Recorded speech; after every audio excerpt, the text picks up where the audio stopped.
Que o Marcelo não é mais jogador do Fluminense, isso daí você já sabe, né? Depois de toda a treta aí que teve com o Mano Menezes. Só que nesse vídeo eu vou te falar mais, eu vou te falar da lista de dispensa que o Tricolor das Laranjeiras está preparando para o ano que vem. Então, vamos pro vídeo.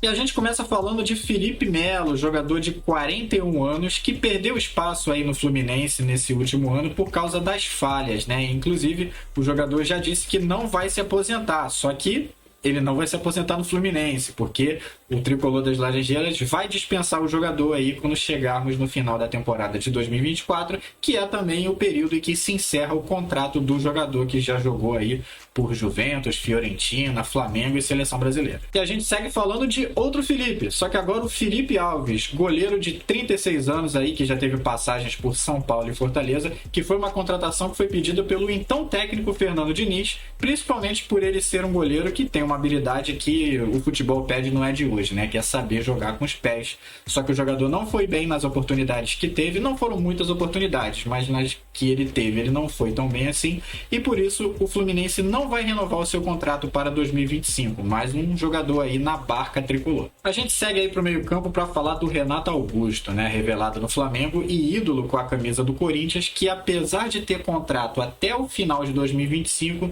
também deve sair do Fluminense no ano que vem, devido ao seu alto salário, e porque quando ele chegou, né, principalmente ali com o Fernando Diniz, a expectativa era que ele fosse aquele cara ali no meio campo de dar aquela cadência, né, aquela qualidade no passe e tudo mais, só que ele não demonstrou isso.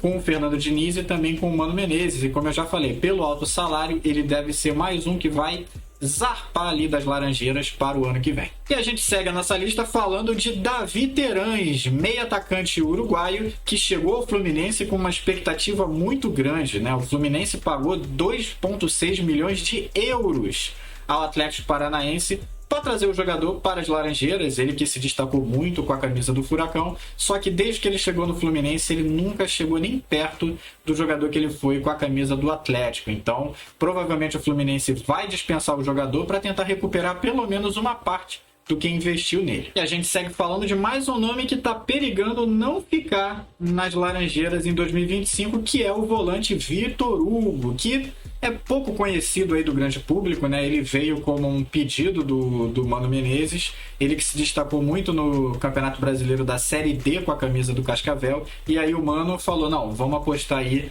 nesse jogador, só que ele tem um contrato até... Foi um empréstimo, na verdade, né? Ele está emprestado ao Fluminense, só que ele vai ficar até... Esse empréstimo vai até o meio de 2025. Só que se ele não mostrar muita qualidade aí nesse tempo, pode ser que ele seja devolvido antes. Então, mais um possível jogador na barca tricolor para o ano que vem. A gente fala agora de Gabriel Pires, volante de 31 anos, que jogou no rival, né? Jogou no Botafogo na temporada passada e que depois que teve o seu contrato rescindido com o Benfica de Portugal, ficou aí livre no mercado e assinou com o Fluminense. Só que desde que ele chegou nas Laranjeiras, ele não conseguiu engatar como titular, não é importante no elenco e ainda por cima, como eu já falei, né, 31 anos, já é uma idade já avançada, ano que vem vai ter 32 e ainda por cima tem um alto salário. E com isso, a diretoria tricolor já pensa em vender ele ou pelo menos emprestar em 2025.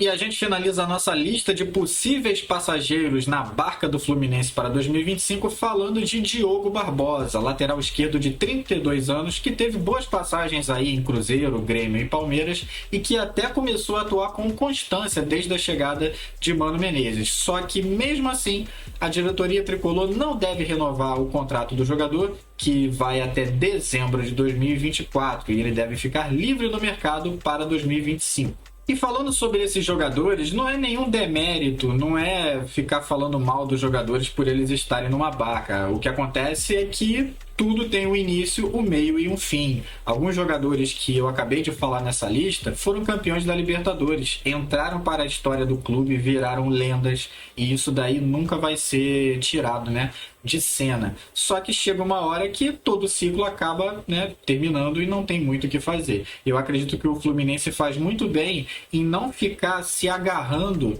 a jogadores históricos, porque eles já estão na história, só que a vida continua, né? O time continua disputando campeonatos. E qual é o ideal que muitos times europeus fazem? pegar jogadores jovens, com potencial, ou jogadores que estão lá na Europa e que ainda consigam desempenhar um bom papel aqui, ou aqueles jogadores que podem até ser um pouco mais caros, não, um pouco mais velhos, mas que estejam disponíveis para sem contrato, né, para estar em transferência livre.